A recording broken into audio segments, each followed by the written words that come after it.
Yeah, I think we probably did 43 already, but I'll go on and do it again. There's nothing wrong with doing these more than once. Because whenever we find inverses, no matter what the inverse is, we're always going to start off with the same first step. And that is we're going to replace, for here, g of x with y. Now, I'm sorry, I do remember this from yesterday.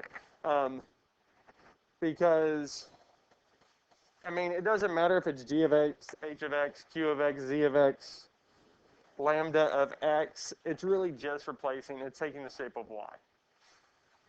Now, what we would do next is after we replace g of x with y, we're going to switch x and y.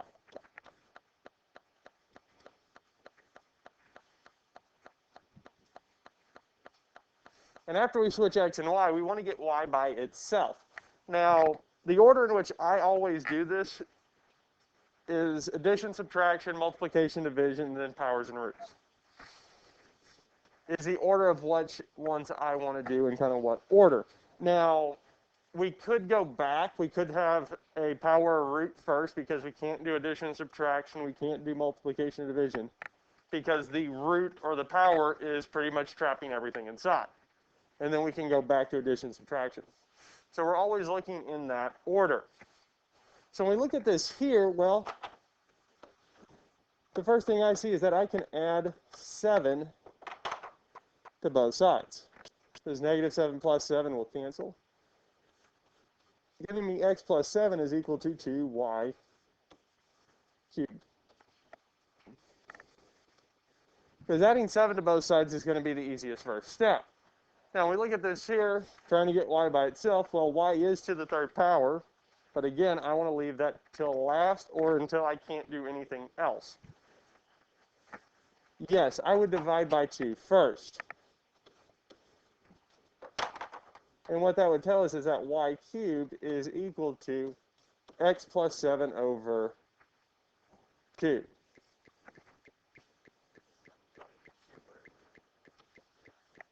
Right, then we take the cubed root of both sides, because the cubed root and cubed will cancel, leaving y by itself is equal to the cubed root of x plus 7 divided by 2.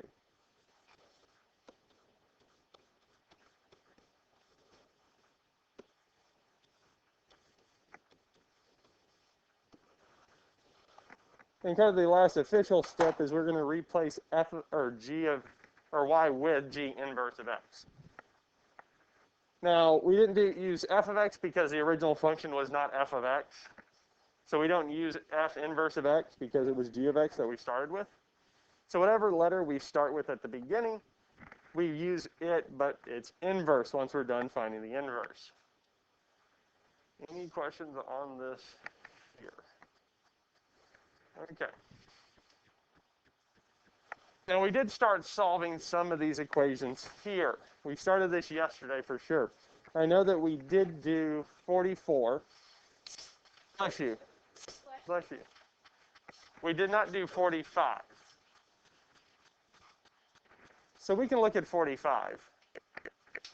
Now, whenever we solve a equation with square roots or any type of radical in them, we want to get the radical by itself first. When we look at 45, well, there is something with the radical. And it would be the 7. So what we're going to want to do first is we're wanting to subtract 7 from both sides. We want to get this radical by itself.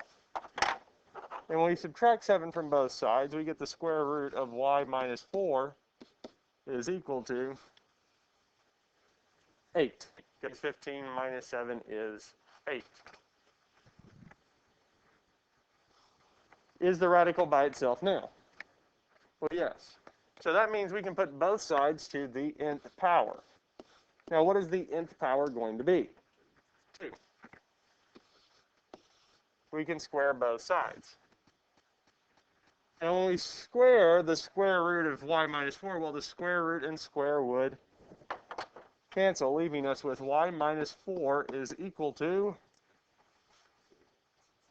64. 8 squared would be 64.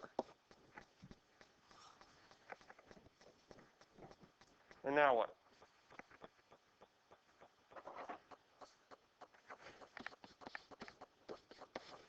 We can add 4 to both sides. And we get y is equal to 68.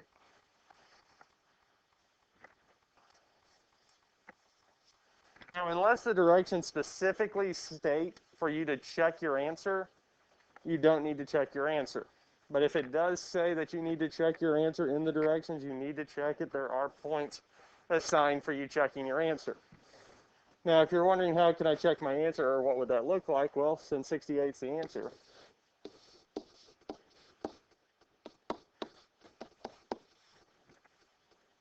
And I'm not expecting you to write all this out, but we can do this here. Well, 68 minus 4, the square root of it plus 7. Well, if we want to do it real simply, we can say 8 plus 7 equals 15. 15 equals 15. There's really, in the calculator, you can type in the square root of 68 minus 4, hit enter, and it'll tell you that it's 8. 8 plus 7 is 15, and we're done. And it'll tell us that it's the correct answer.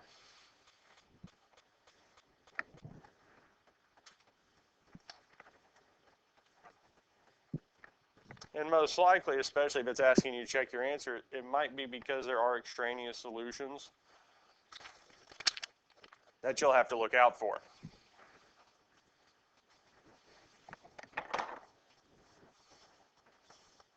Any questions on any of this here? Actually, if I was to like get rid of the square root first before I subtracted 7, would that still give me the same answer? It would. It would give you the same answer. So you're saying if we square both sides, yes? Well, 15 squared is what? 15 squared is,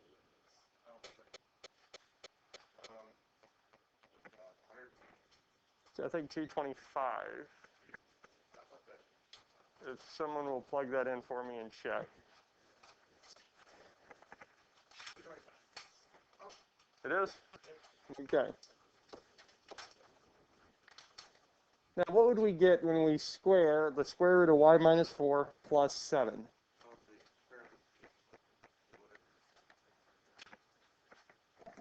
Well, that would be the same as y minus 4 plus 7 times the square root of y minus 4 plus 7, because it's multiplying it by itself. Now, when we do this here, we would get y minus 4, because the square root times the square root of itself is just going to be y minus 4. But then we'd get plus 7 times y minus 4, plus 7 times square root of y minus 4, plus 49 equals 225.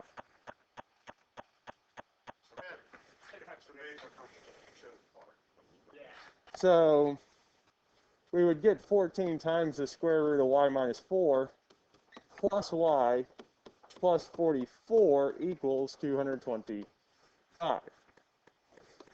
Now, I'm going to skip a few steps in overall process here, so because what we'd end up getting is we need to get the radical by itself again, and what we would have over here would be negative y plus 181 over 14. But we'll still end up having to square both sides because the radical is not gone. We still have a radical. So it's gonna make it harder to actually get towards the actual answer, because this here would end up giving us y minus 4 is equal to 196 over the y squared minus 262 y plus whatever 181 squared is.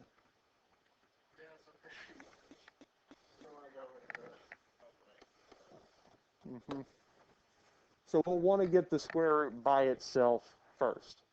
And that's also kind of the reasoning why we want to get it, if there's more than one radical, we want to get them evenly distributed on both sides. It makes it a little bit easier to work. Now, eventually, we could get to the fact that our answer, which we got as 8, I believe, it will eventually get there. It'll give us a few more solutions that we didn't need, but it will eventually get to the correct answer. Any questions on this here? Any questions on 46 or 47?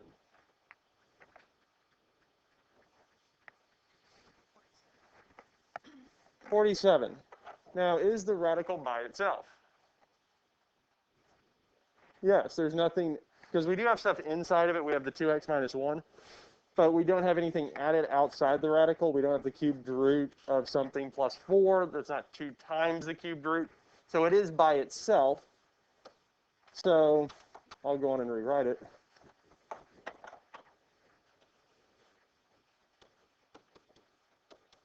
So since it's by itself, we can put both sides to the nth power. And our power that we would use would be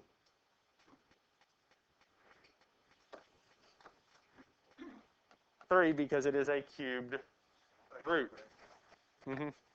Yeah, I wrote it. It's just kind of, it's blending. It's blending.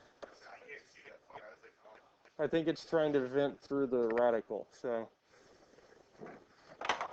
we're going to get rid of it. So, on the one side, once we got rid of that root, cubed root, we're left with 2x minus 1. On the other side, we have 2 to the third power, and 2 to the third is 8. Now what can we do? We can add 1 to both sides.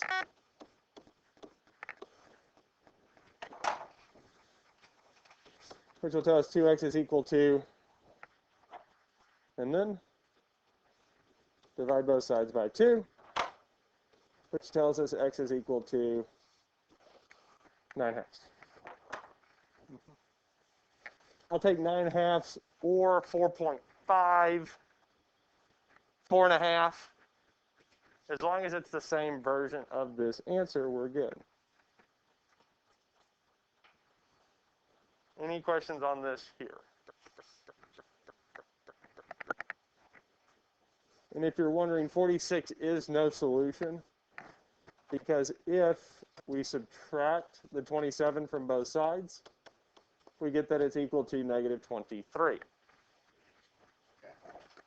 Which doesn't work. It might if it had been negative 3 times this root, but because it is a positive 3, even if we divide it, we'd still get 2x plus 7 equals negative 23 over 3. An even root cannot equal a negative number. It just does not work. So this here would be a no solution. And as we said yesterday, is there going to be a no solution on the test? No. No.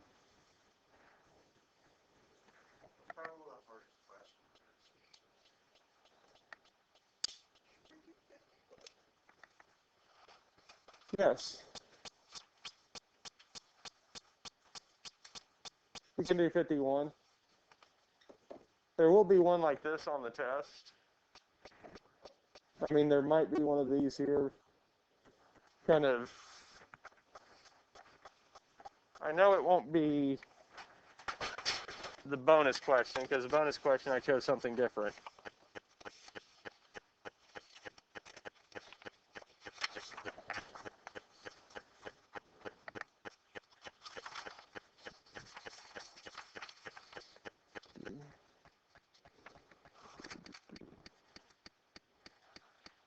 Nope.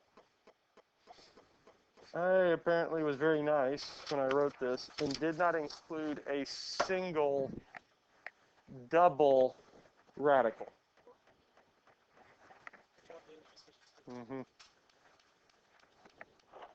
But we do have some like 52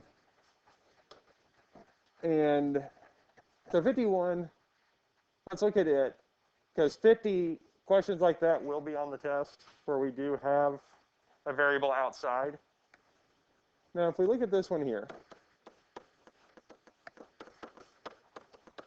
what would we do first? We would subtract 19.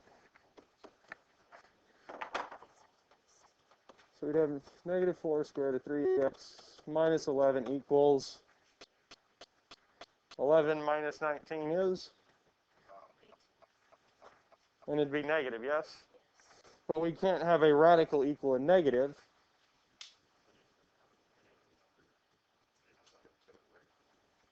Right. So it's still, this actually would not be a no solution. Because what do we need to do next? But not just 4, but... Right, because now we do have the square root of 3x minus 11 equals positive 2. The reason the last one didn't work, the one that we kind of briefly talked about, was the fact that even though once I got the radical by itself, what it was equal to was still negative. Here, even though once I subtracted I had negative 8, once I divided, the number became positive. That's where the big exception comes in.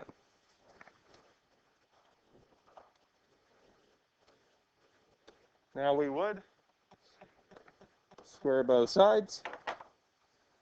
Radical and square will cancel, leaving us with 3x minus 11 is equal to 4.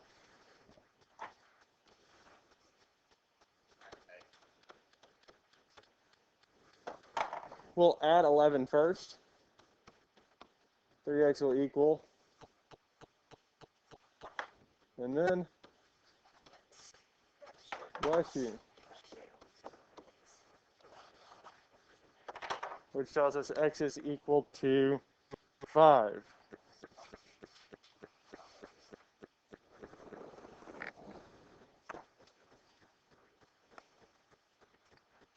Any other questions on these here? Any of these solving?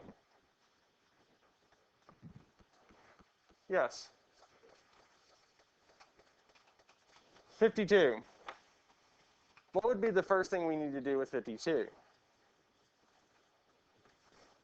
We need to what? Yeah. Add the x to both sides. Because we need the radical to be by itself. And here we would have x minus 8. So now is the radical by itself. Okay. So that means we can square both sides. Now here the square root and square would cancel out, leaving us 54 minus 5x. And x minus 8 squared would be? Which would be x squared minus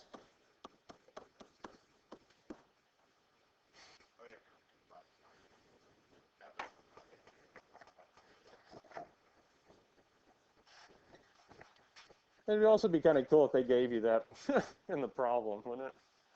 By the way, x minus 8 is x squared minus 16x plus 64. But what would we do next?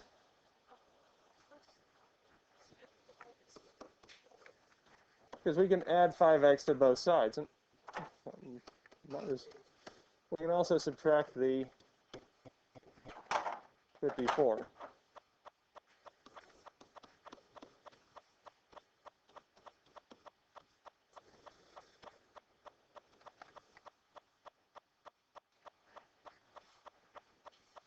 If you feel more comfortable doing that in 2 steps, do it in 2 steps.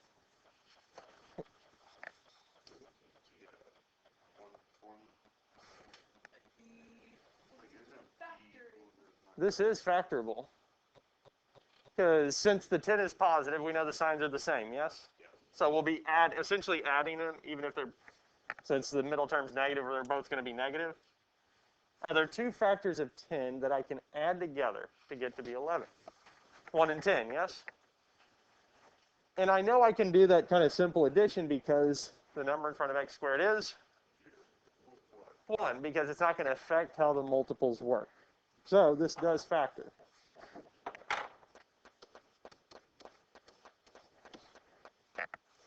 So as we already said, they're both going to be negative and negative. Factors of x squared are x and x, and then we would have 1 and 10.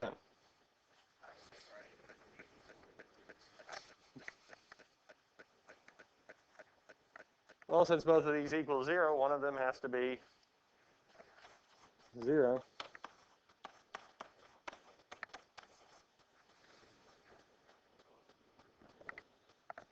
And we'll have to check and see. So x minus 1 would be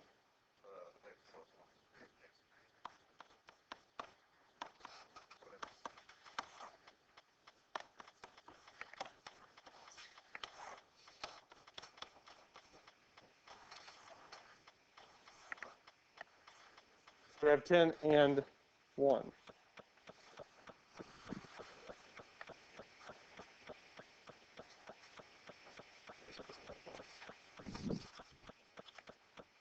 Mm-hmm.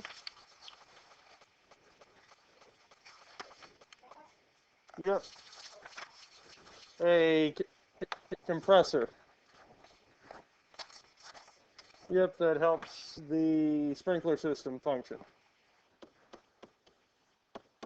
It's also why if you smell gas every now and then, or propane, it's a propane it's generated by propane, so. Well, like I say, at this point, there aren't any true health complications that should arise with y'all being in here. Because if that were the case, I'd have serious, serious medical issues.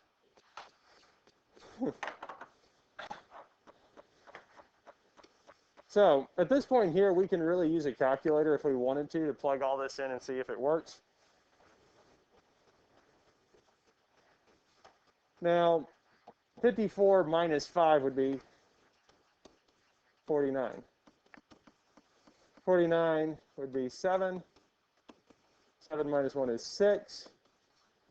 Well, 6 is not equal to negative 8, so 1 is not a solution. Now, over here, well, 5 times 10 is,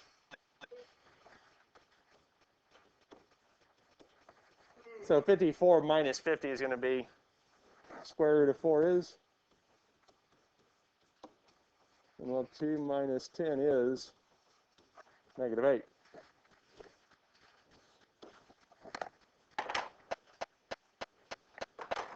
So here, the solution x equals 1 would not work. It's not going to give us the correct solution.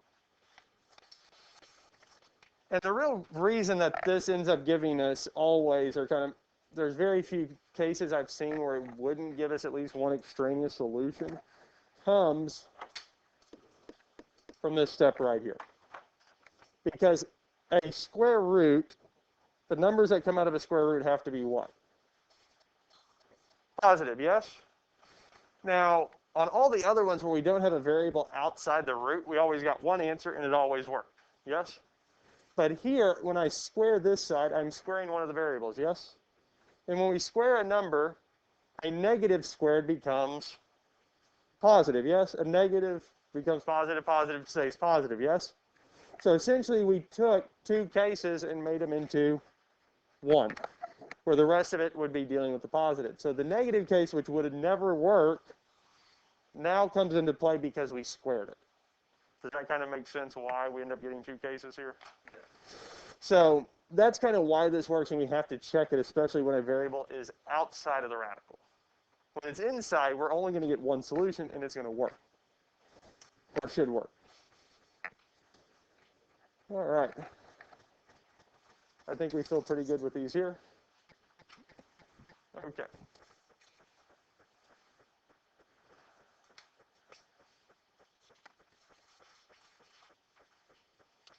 Do we need to see another example of finding inverse? Do we feel comfortable with finding the inverse? Okay.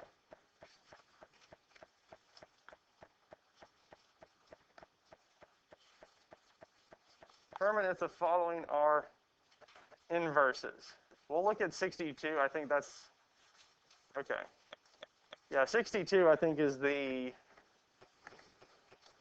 gross, quote unquote, grossest looking one out of the three, yes? If this shows up on as a question, And specifically, if it states show it by using composite functions, you need to do both to get full points. And what that means is if f of g of x is equal to g of f of x is equal to x, then the two functions are inverses. So to really show that these two are inverses, we have to do both. So we're going to start off by taking f of g of x. Well, g of x is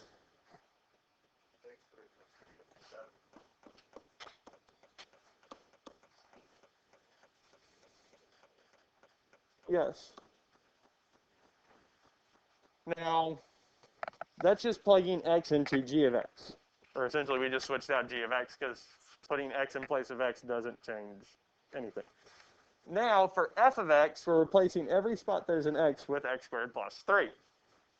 So that would give us the square root of 7 times x squared plus 3 divided by 7 minus 3.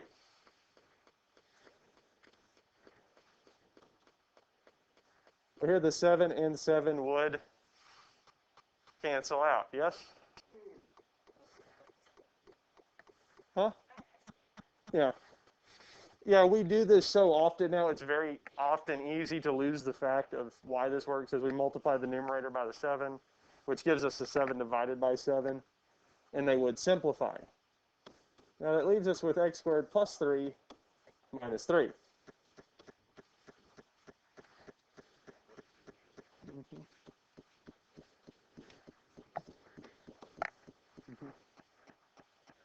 And we get x. For these three problems here, 61, 62, and 63, should f of g of x or g of f of x give me anything other than x? No, because what did the instructions say? Show that the two are inverses, yes? I mean, I can make sure. For problem 61 through blank, determine if the following functions are inverses. Okay. Now, if this does show up on the test, I will include, I believe the instructions pretty much state, show that the following two functions are inverses. If it says show that the two following, that the functions are inverses, is there any chance that they won't be inverses?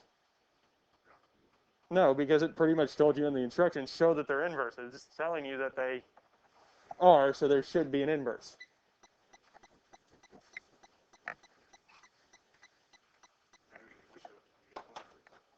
It says determine. If it's saying determine or kind of uses that vaguer terminology, it's opening the possibility that they can't. But if it's saying show, it means that they are.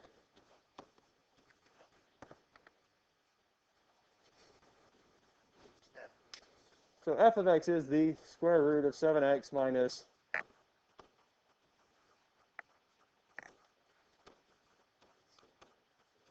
so it'd be 7x minus 3 squared plus 3 divided by 7. Since in g of x, x is squared, we're replacing that x with the square root of 7x minus 3. So what we're squaring is the square root of 7x minus 3.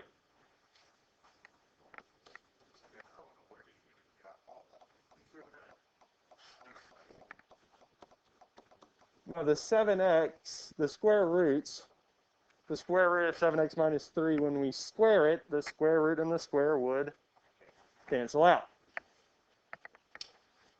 Yes, so negative 3 plus 3 would be 0. And 7 divided by 7 would be 1, leaving us with x. And since we're able to show that f of g of x is the same as g of f of x, it means that they're both inverses. And the real big thing is that they both equal x. They both equal x. And that's it. That's all we would need to be able to show, that these two are inverses.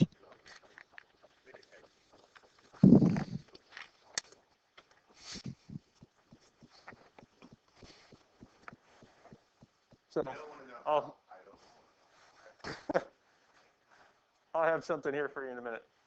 But are there any other questions on this here or any other part of the review sheet? Because I think that wraps it up, doesn't it? Yes. So are we good with these here? Yes? Okay.